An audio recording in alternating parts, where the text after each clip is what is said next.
Good evening everyone. So I am Altenarin Balaro from Batch 4. So yung topic po natin today is all about ang solusyon ng Diyos or depravity.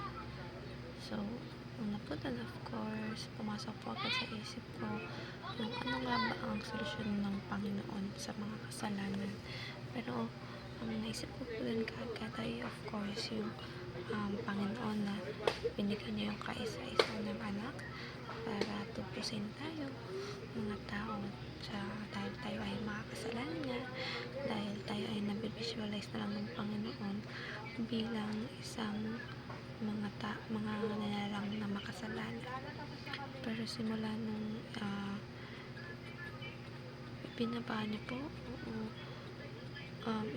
tawag dito, ibinigay niya yung kaisa-isa niyang anak para sa kaliligtas ng karamihan o tao ay natubos mula sa mga kasalanan. At yung mga kasalanan na yun ay kung hindi yun ginawa ng Panginoon ay for sure hanggang ngayon ay araw-araw pa rin natin yun minuto, segundo natin yung pinagbabayaran. Kaya ngayon, pinag-aralan po natin, of course, yung mga bagay na makaka-glorify kay Lord, o ano yung mga bagay din na parang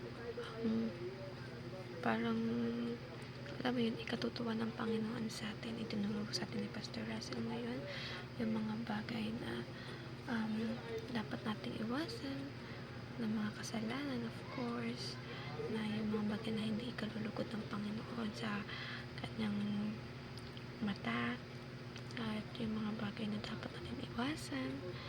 And tinuro ni Pastor Russell na mas mahalaga talaga nung talaga nagsisik tayo sa Panginoon ng communication, at mas palalalimin natin yung relasyon natin sa Kanya, dahil si Lord po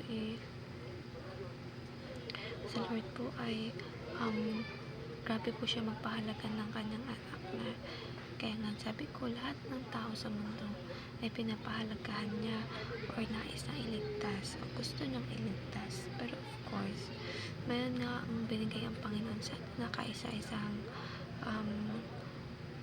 gift na talagang nagagamit talaga natin, no? Which is the freedom or the free will, which is meron tayong freedom para magdesisyon sa buhay natin, at hindi tayo doon pakikilaman ng Panginoon, not unless is magpapagamit tayo sa Lord or gagawin natin sa sentro yung buhay natin, na siya lamang yung